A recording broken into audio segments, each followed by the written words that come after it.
Capital punishment is one of the most controversial issues around the world, as many nations can't decide whether or not it is okay to punish someone for a crime by ending their life. Specifically in the United States, capital punishment has proven to be a never-ending debate topic. Yet no one really understands how capital punishment has played a part in our nation's history, as well as how capital punishment is carried out through our judicial system. Capital punishment has a long evolving history in the United States, as it has been accepted and enforced in the United States since the colonial era. While writing the Constitution, the Founding Fathers wrote with the intention of protecting the inalienable rights of the United States citizens. Some of these rights include freedom of speech, right to bear arms, right against unwarranted search and seizures, and right to trial by jury. The Founders also included the right to not receive cruel and unusual punishment, which is located in the Eighth Amendment of the Bill of Rights. The United States at the time of its founding did not believe that capital punishment violated the Eighth Amendment. However, the violation of the Eighth Amendment is one of the strongest arguments against capital punishment today. Capital punishment used to be carried out by hangings and firing squads, but as more time passed and the need to make sure capital punishment was carried out painlessly arose, methods of execution have changed. For a brief moment in time, the United States carried out executions using the electrical chair, but now the most currently used form of execution is lethal injection. The United States government has never stood behind the permanent abolition of capital punishment.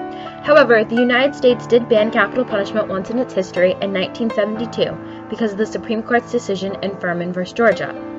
The Supreme Court decided to prohibit capital punishment because it concluded that there was no consistency in the application process of the death penalty throughout the United States. The death penalty was being applied differently to people of different races, even those people who committed similar crimes. The ban on capital punishment was lifted in 1976 after the Supreme Court decision in Gregg v. Georgia, which mandated capital sentencing procedures that would ensure that the inalienable rights of citizens would be protected. These procedures directly relate to the 5th and 14th Amendments of the United States Constitution, which together are known as the Due Process Clause. Federal and state trial procedures differ because each state has their own rules and procedures. But one thing that both the federal and state judiciary share is the mandate that the rights under the Due Process Clause must be enforced and carried out. During an interview, Professor Robert McKenna was able to shed some light on what due process actually is and what it means to U.S. citizens. So due process is a legal concept that's derived from the U.S. Constitution under the Fifth Amendment to the Constitution that guaranteed that Congress could not deprive a person of life, liberty, or property without due process of law. Following the Civil War, the 14th Amendment was ratified, and the 14th Amendment essentially said that no state shall deprive a person of life, liberty, or property. And really what both of those provisions mean is that government must follow a process that's fair, gives a person notice about what they're going to be deprived of, and then allow them the opportunity to protect themselves from the government deprivation. So the question is, what process is due a person in order for the government to take away their life, their liberty, or their property? The Fifth Amendment states that no person should be held without an arraignment and that they cannot be tried for the same crime twice. More importantly, the Fifth Amendment states that a criminal has the right to trial by jury and that the right to not commit self-incrimination. The Due Process Clause specifically states that the government cannot deprive a person of life, liberty, or property without due process of law. The 14th Amendment states similar rights that are found in the Fifth Amendment, except that this amendment applies all these rights to the state governments. More importantly, the 14th Amendment provides for equal protection of the law for all citizens. Due process requires both the federal and state government to respect all rights, guarantees, and protections that are presented in the Constitution before the government can deprive a person of life, liberty, or property. The purpose of adhering to due process during judicial proceedings is to guarantee that a criminal will receive a fair, orderly, and just proceeding. So the question is, does an average person understand the due process? And I suspect that people generally don't understand due process. That they either think that government can take whatever they want, whenever they want, especially related to life, liberty, or property, or that government can never deprive a person of life, liberty, or property.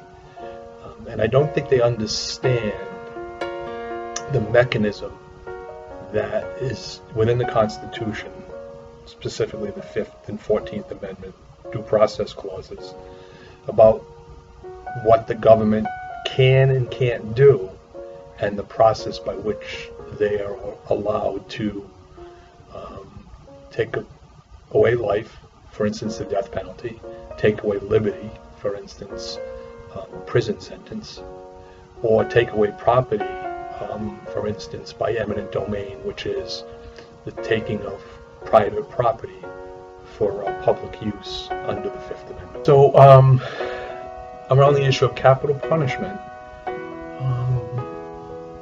due process can have sort of two components. Substantive due process, which is depriving a person of a fundamental right, and the fundamental right that exists here is the person's right to life. So substantive due process speaks to, can the government deprive a person of their life?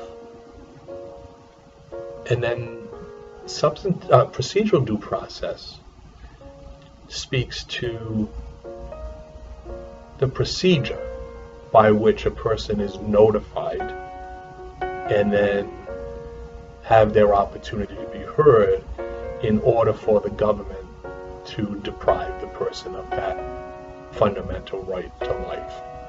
And so I'm not sure that the question can be answered which one is more important. They're both very important because we're speaking about a fundamental right deprivation. At the initial question is, can the government deprive a person of that? And at the second question is, if they can, then what process must they follow? What procedure must the government follow in order to be certain that a person has had the appropriate notice and opportunity to be heard before the deprivation of that fundamental right? Capital punishment does violate the Due Process Clause of the Constitution. First, trials are not fair because the outcome of capital punishment usually relies on how much money the individual being tried has, the skill of their attorney, where the crime took place, and sometimes the ethnicity of both the defendant and the victim. Second, capital punishment is irrevocable, which eliminates the criminal's ability to appeal, as well as the criminal's choice of benefiting from new evidence or new laws that could warrant a reversal in their sentence, or even conviction. Lastly, capital punishment does not guarantee equal protection of the law because it is not applied uniformly.